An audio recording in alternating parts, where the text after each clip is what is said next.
Hai, ketemu lagi. Kalau cingkrang-cingkraan nih kayaknya energinya lagi turah-turah ya, lebih-lebih ini ya, over. Kok sampai lompat-lompat gara-gara ngomongin masalah aktivitas fisik jadi cerah ceria gini ya. Jadi apa? Energinya lebih-lebih, energizernya pas ini, baterainya baru dicas. Oke, teman-teman, selamat jumpa lagi dengan saya Faidillah Kurniawan di Faidillah Kurniawan Official. Sekarang Sobat Bincor, kita akan ngobrol meneruskan tentang cerita kemarin denyut nadi atau detak jantung. Nah, bedanya sekarang kita sudah mulai sedikit lebih spesifik ya ngobrolnya ya. Agak berat-berat dikit lah, tapi soal kemasannya kita kemas dalam bentuk yang ringan ya. Karena sekalipun kita bincang-bincang seputar keolahragaan, nanti kemasannya tetap kita upayakan receh-receh, ngobrol receh, tapi ya sedikit bermuatan daging-daging dikit gitu ya, biar nggak kenyangan banget kuarkan gitu. Oke teman-teman, kali ini kita akan sedikit mengupas tentang bagaimana kita mengetahui batas dari ambang latihan kita yang sering dikenal dengan istilah training zone atau zona latihan, khususnya terkait dengan pembebanan, di mana itu nanti tolak ukurnya bisa melalui denyut nadi atau denyut jantung sebagai tolak ukur pemantauan. Oke, sekarang kita berangkat ya, ngobrol-ngobrol tentang training zone. Kita harus bisa memahami terlebih dahulu beberapa hal nih teman-teman. Ya, diantaranya adalah kalau kita berbicara masalah training zone atau zona latihan, kita nanti akan berbicara seputar denyut nadi maksimum. Nah, kenapa kok maksimum? Karena denyut nadi maksimum ini akan muncul dikala kita melakukan aktivitas fisik yang luar biasa. Ya. Nah, denyut nadi maksimum sendiri itu adalah denyut nadi tertinggi yang bisa kita capai dikala kita itu melakukan aktivitas latihan maksimum juga. Karena kan denyut nadi maksimum, aktivitasnya juga berarti harus maksimum. Nah, namun ada ambang batas di mana kita nggak boleh itu kurang dari batas tadi atau bahkan melebihi dari batas yang sudah ditentukan.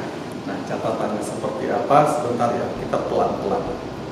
Oke, secara prinsip menurut referensi yang sudah sering digunakan, ya, itu denyut nadi maksimum seseorang itu dengan rumus yang paling umum, yang paling mudah, yang paling sederhana. Kita pakai yang paling mudah aja lah ya, gak usah yang belibet kan receh-receh ya. Nah, kita menggunakan rumus denyut nadi maksimum 220 nanti dikurangi usia. Ini kuncinya ya, 220 dikurang usia. Ini tolak ukur. Sehingga teman-teman, ini rumus yang paling sederhana, paling umum ya, banyak diadopsi oleh berbagai pihak ya untuk mengetahui zona latihan kita, atau dengan bahasa keren ngapaknya kalau saya istilahkan itu training zone ya. Kalau misalkan ini kita langsung masukkan rumus ini 220 dikurang usia. Kalau usia seseorang yang latihan itu 20 tahun, nah, berarti 220 dikurang 20, sehingga hasil akhirnya denyut nadi maksimum seseorang yang beraktivitas pada usia ini, apalagi atlet, itu haruslah kurang lebih mencapai 200 kali per menit. Oke, ini rumus yang paling sederhana, yang paling umum. Oke, nah, terus boleh nggak sih kita kurang dari sini? Ya boleh saja, tapi jangan jauh-jauh. Kalau latihannya atlet, biar dia mendekati kualitas maksimum ini, ya paling nggak range antaranya itu capaiannya 5, berarti 195. Jadi range-nya kurang lebih 5 antaranya. Kelebihan, nah kalau misalkan nggak kekontrol over, ya oke lah, tapi jangan lebih dari range sama 5 atas 5 bawah. berarti 205 ya. Nah, kalau sudah sampai ke level ini berarti sudah over, terlalu berat ya. Kalau sudah sampai level ini berarti sudah over ya, ini sudah terlalu berat. Nah, tapi kalau kurang dari ini juga sama, berarti belum optimal, masih bisa ditingkatkan sampai mencapai betul-betul wilayahnya. Ini tolak ukur latihan apabila kita menggunakan denyut nadi. Oke teman-teman, ini yang paling sederhana yang bisa kita acu, dan atlet-atlet banyak menggunakan rumus ini untuk mengetahui denyut nadi maksimum pada saat latihan. Nah, namun bagaimana dengan orang awam? Orang awam tolak ukurnya apakah sama dengan para atlet? Pastinya tentunya tidak. Ya. Kalau orang awam itu rata-rata aktivitas fisiknya di angka kisaran kurang lebih di 50 sampai 69%. Ini kalau masyarakat awam umum ya, itu kisarannya di 50 hingga 69%. Ya, jadi kalau dari 200 kurang lebih ya 50%-nya bisa antara 100 sampai kurang lebih 69%-nya dari 200 berapa nih? 128 ya. 128 kali per menit. Ini umumnya kalau masyarakat umum atau awam ya, dalam beraktivitas fisik dia bisa mencapai kondisi standar kebugaran paling tidak sampai level ini denyut nadinya, perhitungannya. Kalau atlet ya seperti ini, dia harus bagaimana caranya bisa menyentuh angka maksimum ini. Nah, sehingga dengan gambaran lain, kalau atlet itu kan pastilah kita push dengan maksimal, kita dorong dengan maksimal latihannya, sehingga paling tidak atlet itu kalau latihannya tidak bisa mencapai di sini, belum mampu mencapai di sini, entah itu dari ada kesalahan teknis dan sebagainya, atlet itu tolak ukurnya haruslah mencapai paling tidak 70 sampai 85% dari target maksimum. Tapi kalau 70 sampai 85, range terendah mereka paling tidak mereka sampai ke 140 sampai 170 kali per menit. Ya, ini catatan untuk teman-teman yang atlet, yang membina pelatih. Kalau melatihkan atlet, kalau kita berbicara dalam ranah tolak ukur training zone atau zona latihan, tulisanku bagus ya. Keren ya. Ini bukan kayak cacing kepanasan lagi ini. dokter ini. Cacing apa? Oke. Ya, kalau kita berbicara terkait dengan konteks training zone, teman-teman pelatih atau atlet itu tolak ukur denyut nadinya paling jelek itu harus sampai level ini, 140 sampai 170 kali per menit kalau usianya di rentang 20 tahun. Ini maaf biar lebih jelas ya. Halo.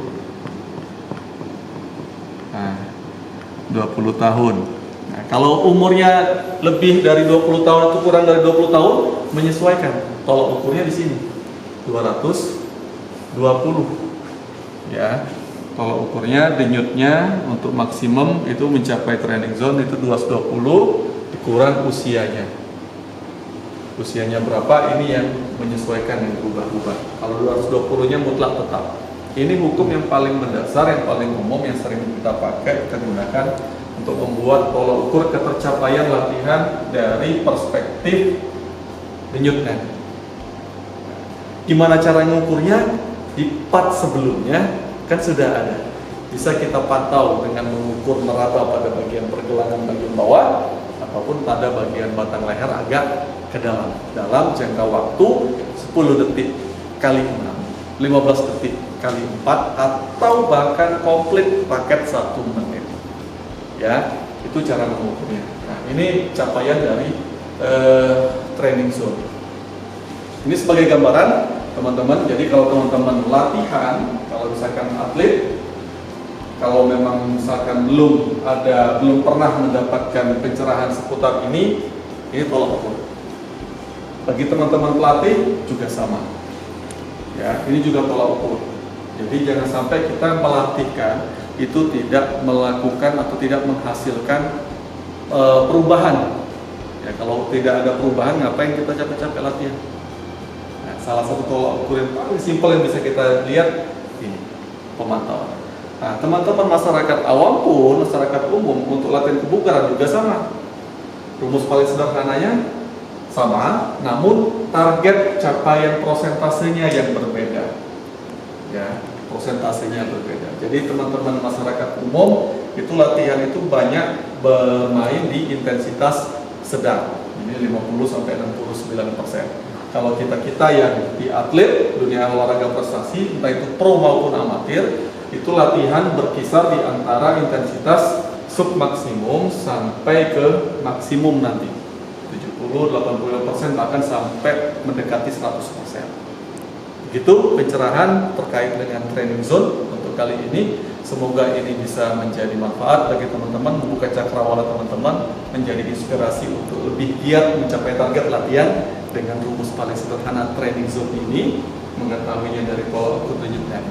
Semoga bermanfaat. Jangan lupa, kalaupun memang ini masih banyak kurangnya, tolong diisi kolom komentar ya, dan loncengnya dihidupin, biar besok kalau ada ulasan-ulasan yang baru lagi otomatis muncul di beranda YouTube teman-teman sekalian. Ikuti terus saya, oke?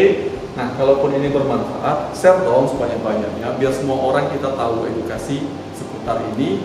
Dan kalaupun memang ini bagus, biar saya semangat lagi, saya subscribe dan like sebanyak-banyaknya. Terima kasih, sampai jumpa di kesempatan yang lain. Wassalamualaikum warahmatullahi wabarakatuh. Salam Mincor, bye-bye.